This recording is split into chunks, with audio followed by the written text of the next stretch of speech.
Keller here, Enthusiast Auto Group. Today we're with a EAG first look, yet again, another E39 M5. And this time it's a 2003 repeat visitor. We'll call this an EAG signature car. And it has some slight, very tasteful Dinan enhancements that EAG has installed. And we're going to give you just an audible taste real quick. Then we're going to go on the underside of the car. We're going to show you what makes this car special and unique and why EAG acquired the car at the first point of opportunity back in 2013. And then we're going to give you a little topside overview and show you the condition of the car today as a surviving original condition car. This is one of the top cars that we'll bring to market with just 33,000 miles. It's hard to say not a number one car. It's not by mileage, but it was a number one car not too long ago, and it's a strong number two.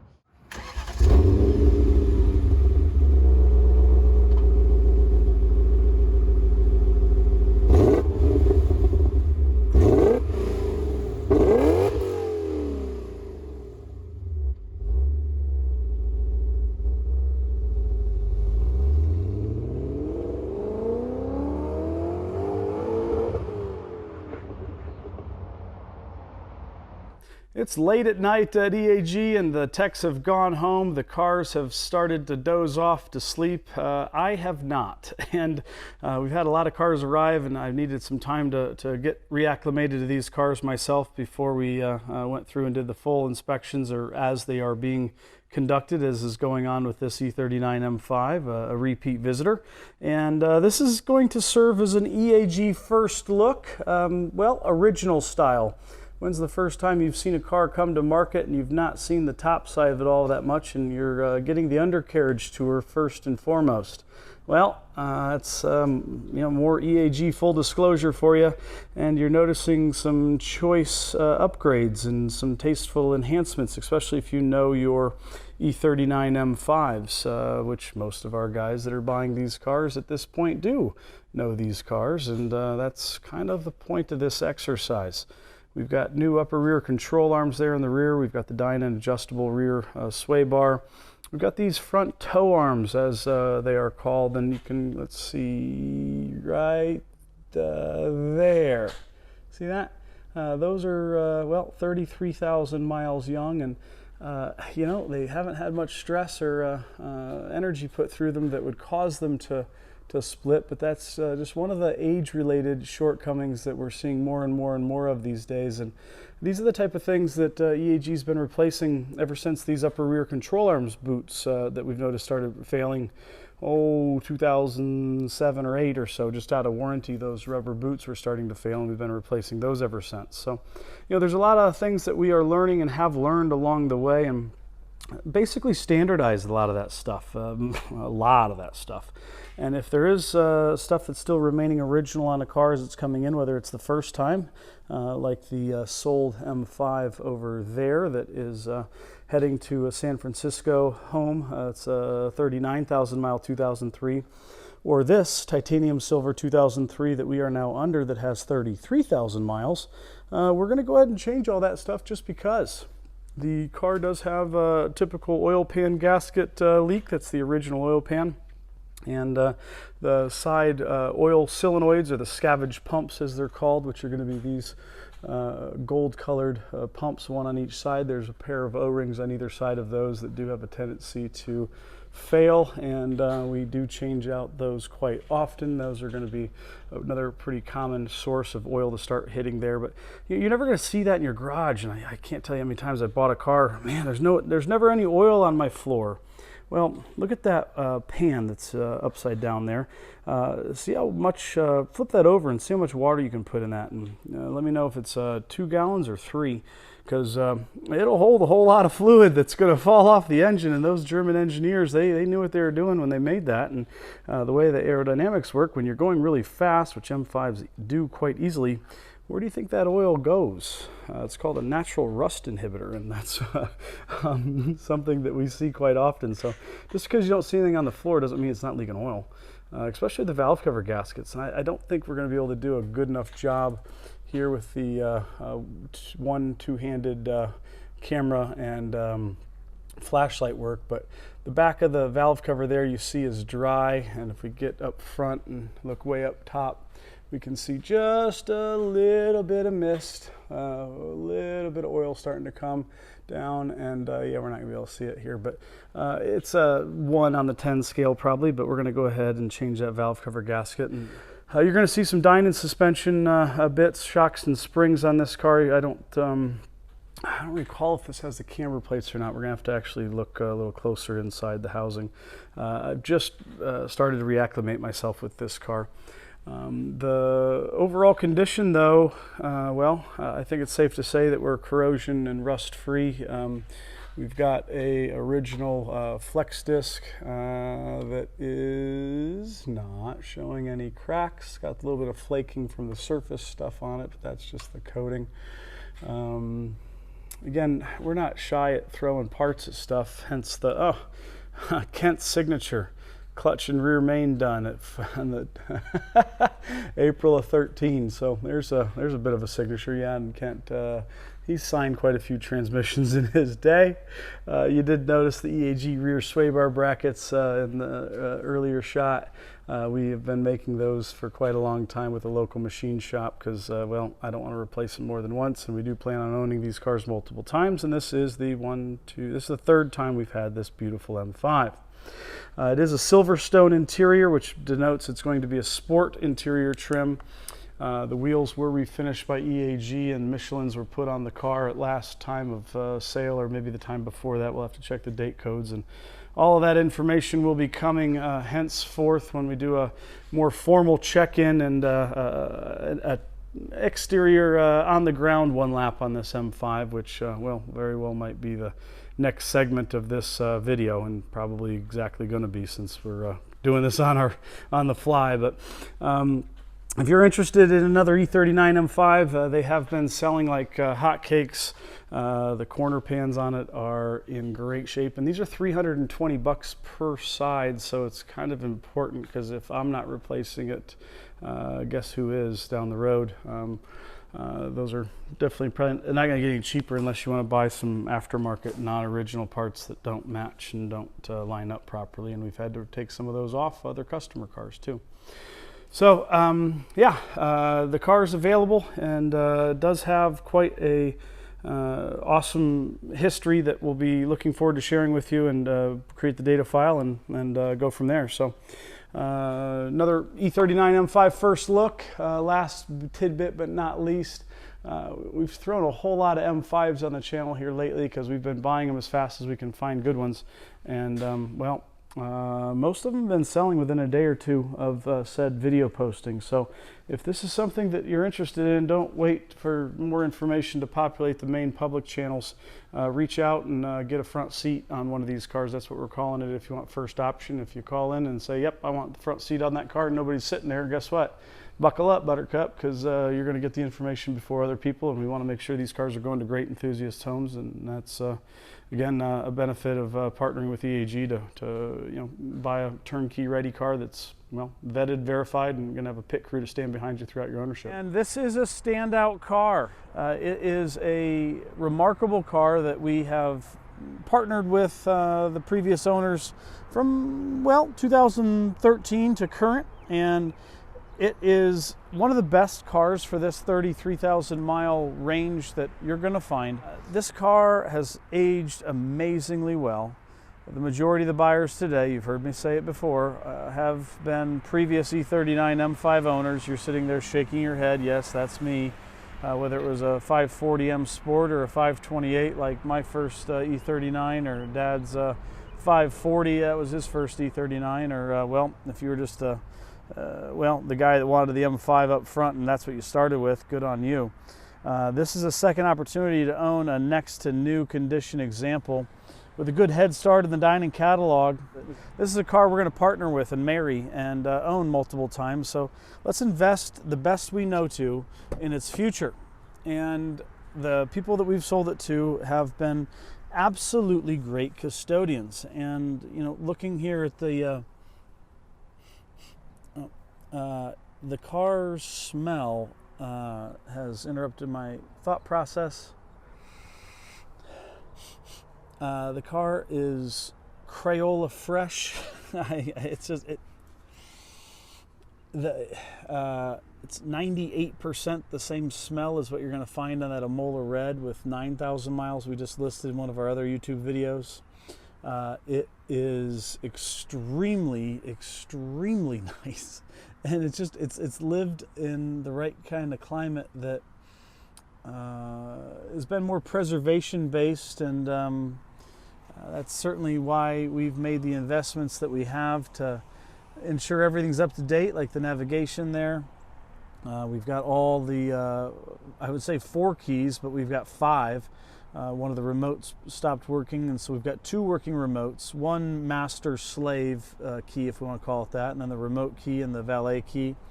I'm kind of embarrassed, but I think that the plastic here on the car is the same that it left here with in 2016 when EAG sold the car the last time, because we don't have that plastic in this building. It's at our detail studio, and the cars just kind of come here, and we checked it in and washed it for this video. And the client that we sold it to has a lot of priorities, a lot of cars, a lot of things going on. Dr. Alex, hey, shout out. You've been a great repeat client. I think this was the 4th or 5th transaction we've done. Thank you for being a great custodian and writing a good chapter. The previous owner to him, Mr. Blair in Georgia, hey, shout out Blair. You're a great guy too. Thanks for buying several cars from us as well.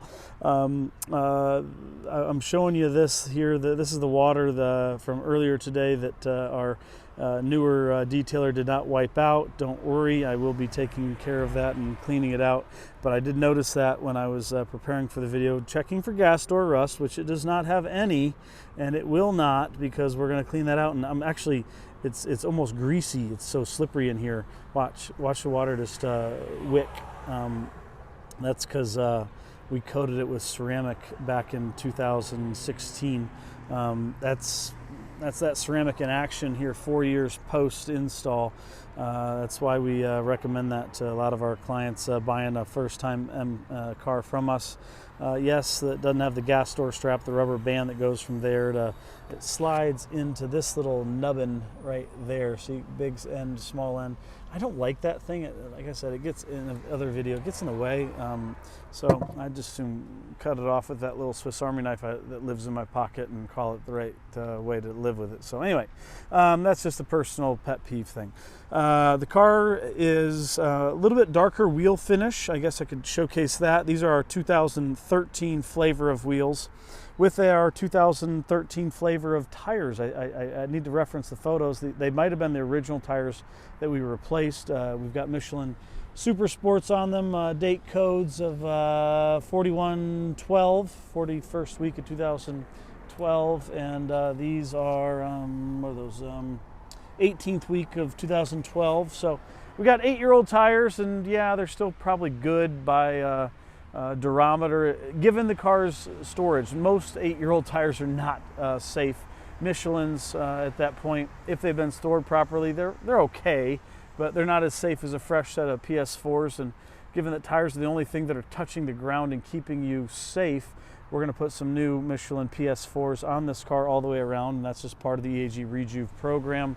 But back to the wheels, a little bit darker. We were doing the wheels with a third-party vendor back then, 7+ years ago, and they're as good as we could get them back then. The Shadow Chrome, that's a hard color to knock down. I'm going to pan over to a graduate of the EAG Rejuve program 2019 with these fresh wheels, and what do you think?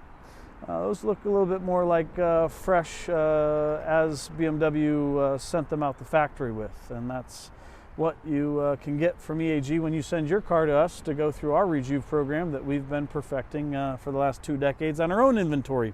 No better test, the best scientists, the best anything in process, so always test themselves first, right? Be your own guinea pig. Well, yep, been there, done that, earned that stripe, that merit badge. And these wheels are great, certainly happy with them, and they still are in really good shape. So we're going to rock them and let the next owner make that decision, because on titanium silver it does look a little bit better than maybe on, say, sterling gray. But at a valuation of where we're going to be positioning this car, if somebody wants to have that conversation, we're certainly open to it. We'll come back to that price point here in a second.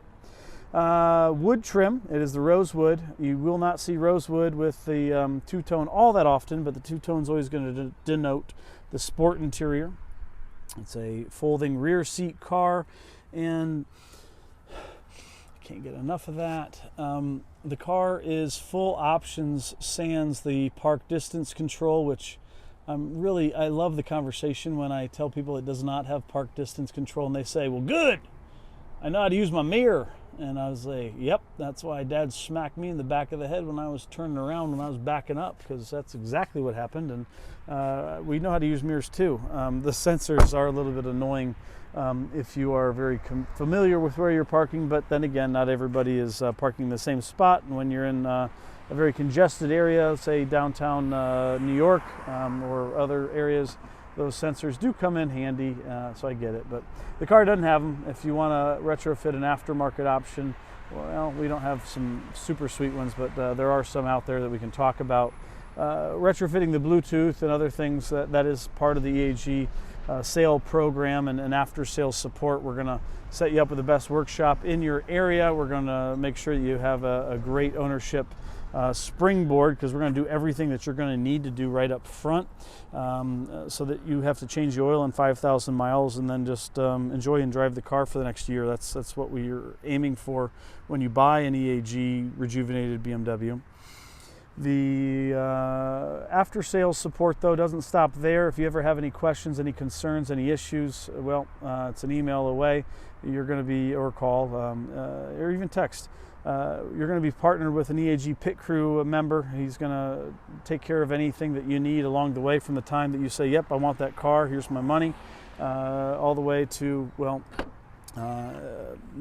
if you have an issue 5 years from now.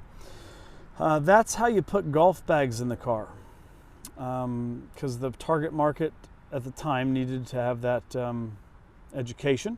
That's a fun fact on the M5s. I'm quite... I always like that. The net's there, the rear, the covers there. Under the net, though, we've got something I stashed away a long time ago. This is kind of fun to find, because I remember this, having seen it. That's the M Audio speakers I'm just giving you a view of. But look at this. This was from the original selling dealer. The cutout, I guess that's maybe a dealer slice of whatever their sticker was. $75,242 on stock number 17674.